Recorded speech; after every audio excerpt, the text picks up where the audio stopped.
to have a refuah shlema. Yes. So I have to do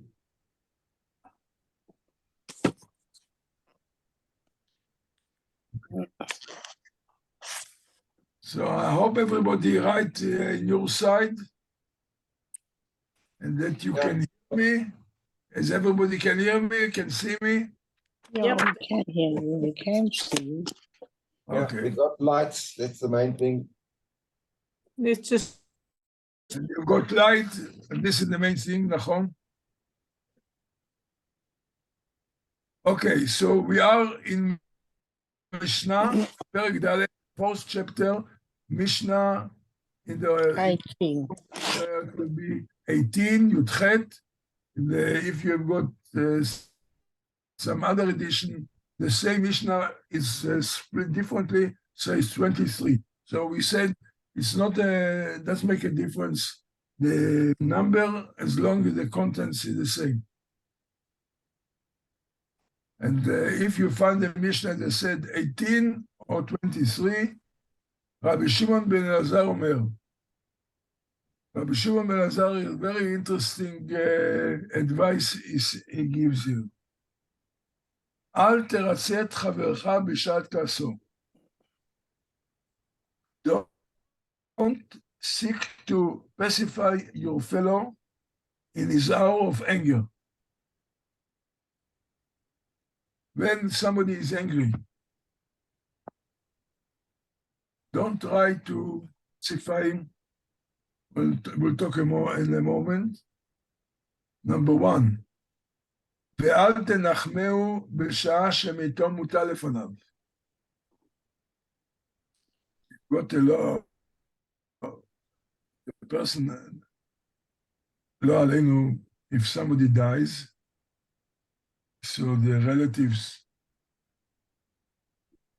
are sitting shiva and they are mourning. So don't try to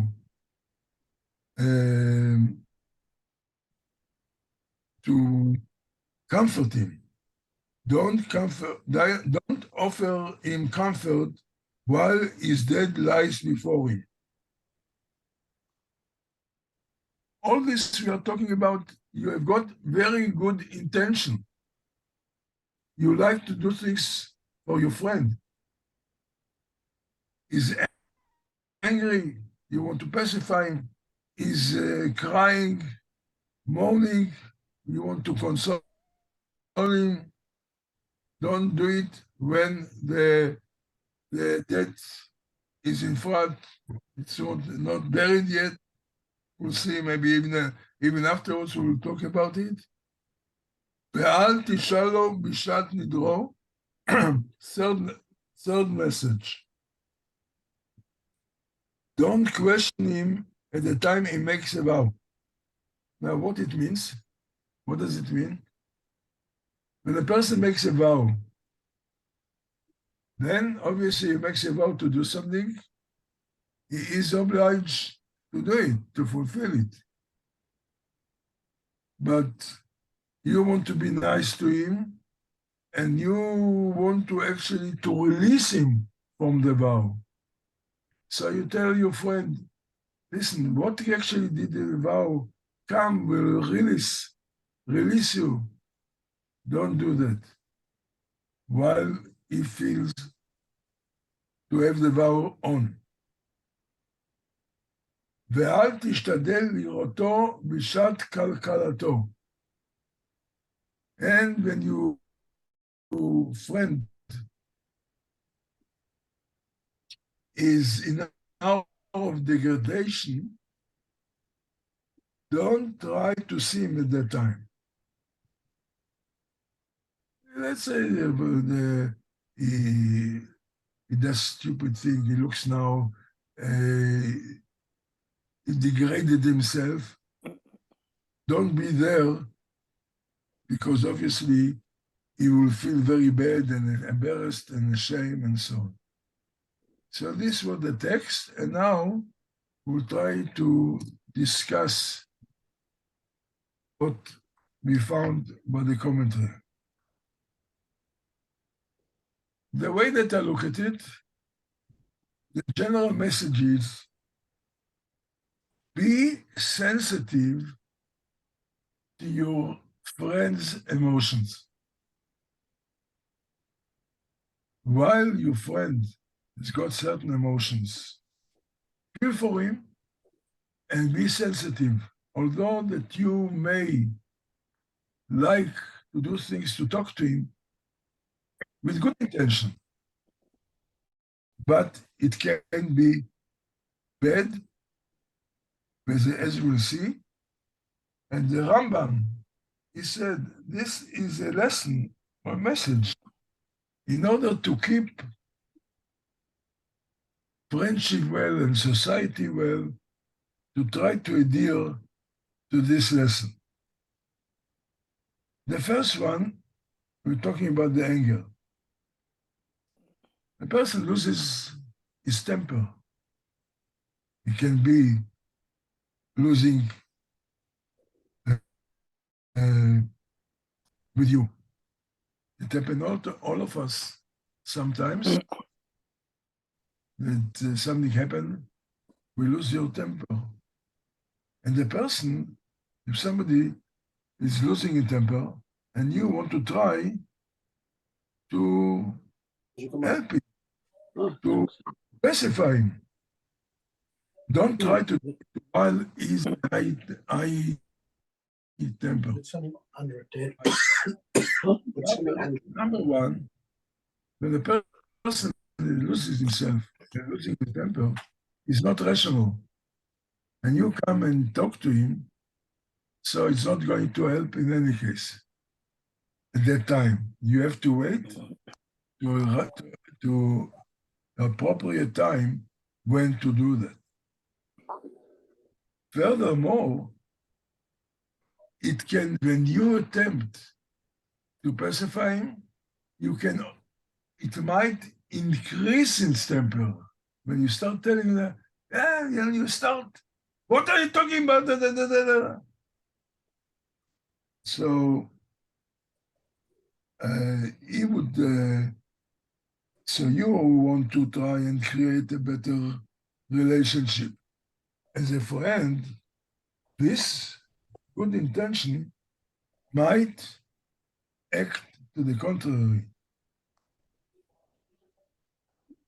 The person who losing his temper, when you come and talk to him and try to pacify him, so he said, you don't understand the reason why he's got his temper. And as I said, if it might even cause him to even increase his temper, not only that you are not going to succeed in your attempt, but as I said, it can be making things worse. And then one commentator said, you may be guilty of something that is called Lifnei Iver Lo Titel Mechshol. You are not allowed to put a stumbling block in front of a blind man. What does it mean? You're not talking only physically, you can't blind man. You can't cause something that another person you'll cause him to break a law. To be in temper,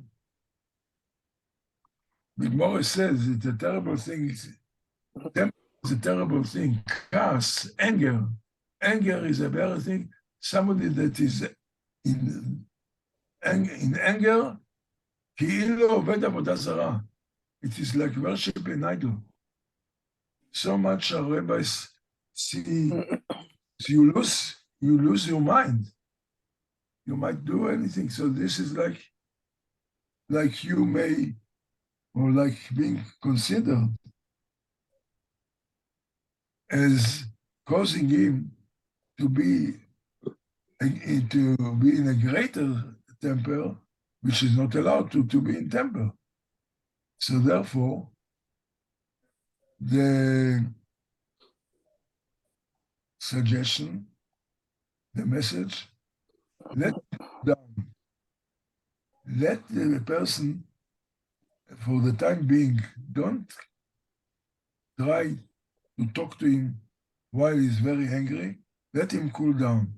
And then when he will cool down, it will be more rational. And then you will be able to try to talk to him and to explain to him. And let's say if he's angry with you, either you able to apologize or to explain to him what was the issue. But it's not going to help when he lost himself to try and pacify him. It's not going to help. It can be worse. The second example or second message that the Mishnah talking, a person, lo aleinu, just is a relative, a parent, or whoever a relative died.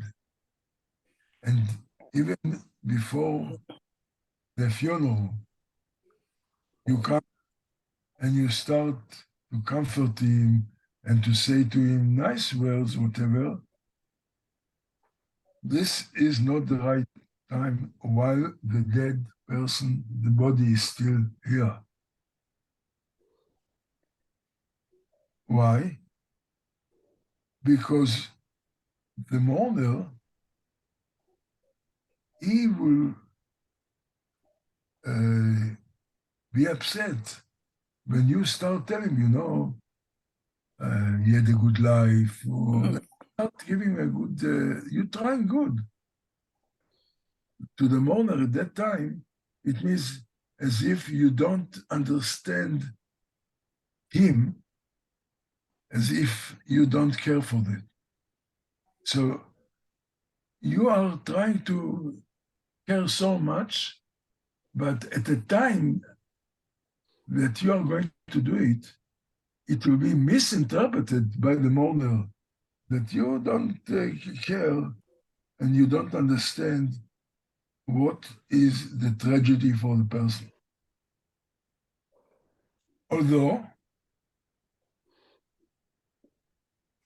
the law says, and you in a funeral, after the funeral, after the burial, we stand in a shura, we make a line, and the mourner pass by, and we say to him, המקום מנחם אותך בתור שאר אבלי ציון וירושלים.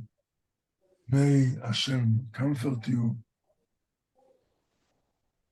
But this is already after the person is already buried. So it's already, the mourner comes to the realization that it already, you have to accept it. But not only to do before burial, after burial, you have to assess before you try to comfort, to say words of comfort, you have to assess if the mourner is in a state that he can be comforted at this point in time. So what we already see in the two examples, try to be good, we must choose the right time and the right place. Sometimes you try to do the right thing, but if it's not the right time, it's going to be worse. If it's not the right place, it's going to be worse.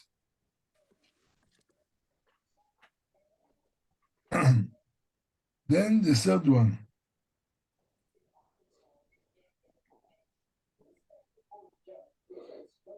By the way, one commentator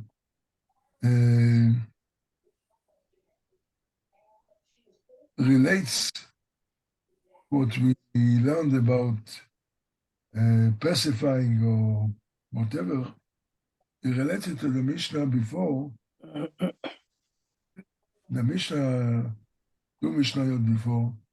He said, "Heve magdim shalom lechol adam." Right to greet everybody, and so you think you want this why we want to greet, to pacify, or to console, to comfort. You have, as I said, to choose the right time and the right place. The third message about a vow. Some feels for some odd reason. He makes a vow. I will never talk to this person. You made me so close, I'll never talk to this person. And when it becomes a vow, you have to keep up to the vow. Later on, many times, you actually regret for saying what you're saying, and you want actually to nullify it. But again, it has to have its right time, because when he's still in the mood of the vow for whatever he did, if you are going to try to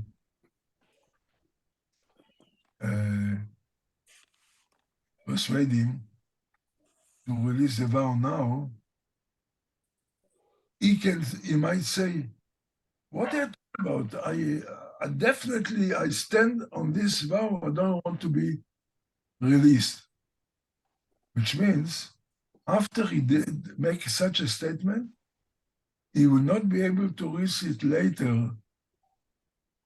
Even in a Bezdin, he's not going to, because this means after confirming the vow, and you caused him to confirm, because by your attempt to bring him about to cancel it now, to nullify, and he will still be koching, and he wants to, no, I meant it, then it means afterwards, even if he regrets saying it will be too late, and he won't be able to nullify it afterwards. The other possibility, which one commentator want to say, what he say, don't question, and this was Al Tishal Oto, don't question him about his vow, means don't actually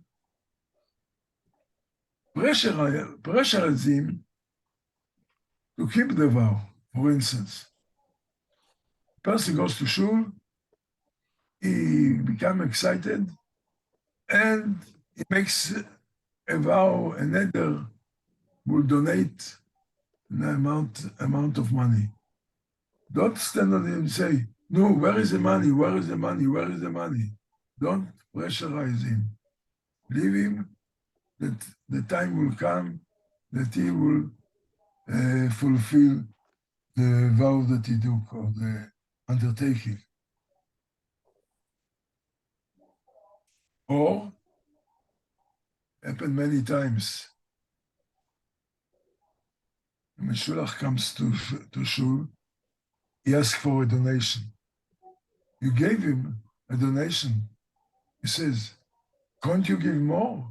He start now questioning you, want you to give more. Al tishal, don't question. You got to say thank you very much, and don't ask for more. So don't ask for more, and don't ask, "Okay, when can I get the money?" This is not making good relationship between people. זה לא לראות את חברך בשעת כלכלתו. You see your friend did something stupid, which you know that afterwards he's actually feel embarrassed and ashamed, and he sees you standing there. How will you feel that you actually saw him being stupid or doing something wrong? So it will cause him either be embarrassed to say, or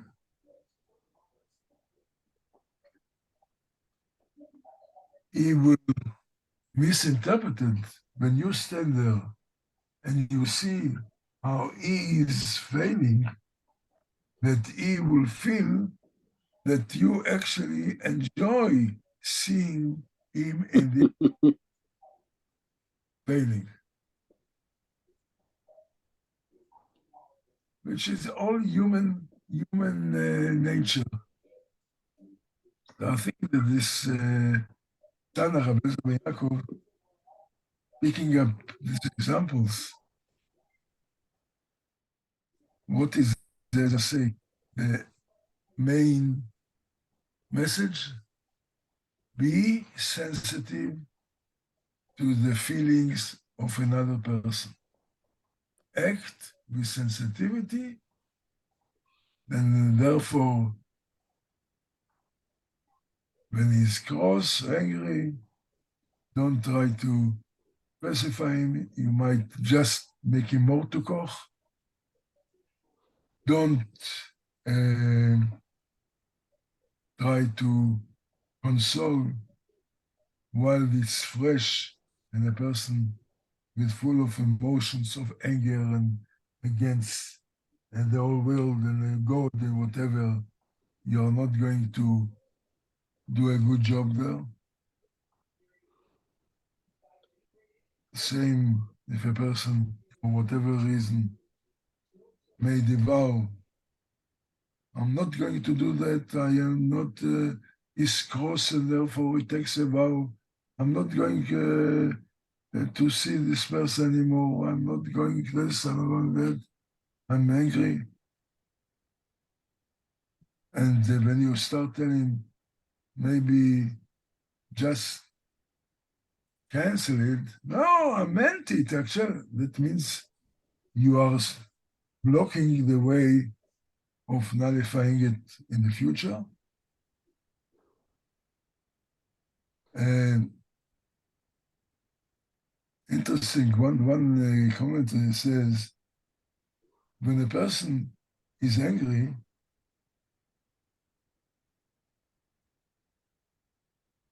don't give him a gun. Why? Not only, he might shoot you, but he might shoot him as well. So, all this obviously talking about extreme, what can happen. The same with the mourner. Give him a chance. The person needs to mourn. He has to work to try to quieten himself with this strong feeling of sorrow, which will, if you're going now to try and console him, no, let him mourn. And one commentator say, let him mourn, and maybe he will start to examine himself why things happen, and this might even help to get an atonement if he did something wrong.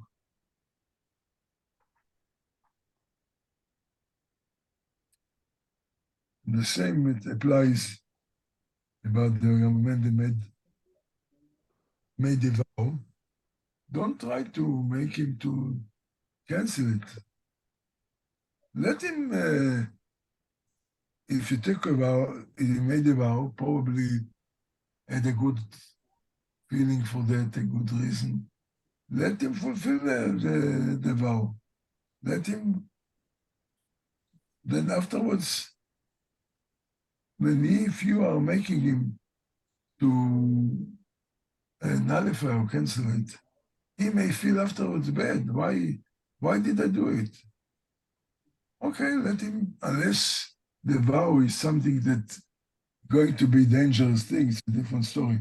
But you have to, so therefore, talking about how much wisdom, Rav, there's less than 2 minutes left. how much wisdom there is psychologically in the words that he says. Also, when a person is doing something that is degrading himself, if you're standing there, he probably will say, in any case, I lost credibility with this man. He saw me there. I'll be now. If let's say he is doing a Chilul Shabbos time, and you saw him driving, he said, in any case, lost my credibility. Now I'm completely going and become a Christian or whatever. So you want to do things good, it can cause something bad. These are the main message. Be sensitive to to a fellow man, to be the right time and the right place. With this we say good night, and let us hope that we will be able to control ourselves in all we say situations that is not easy always. We all wish you strength. And refuat Yeah. hanefesh, refuat haguf, and a lot of strength from us all. Amen, Yeah. amen, amen. Thank you very, very much. Thank you, Rabbi. Thank I you. want to ask you, does it make a difference? Because nowadays longer. Can you at 8 o'clock instead 7:45? Will it suit you? We're Sorry? okay with it. Can you please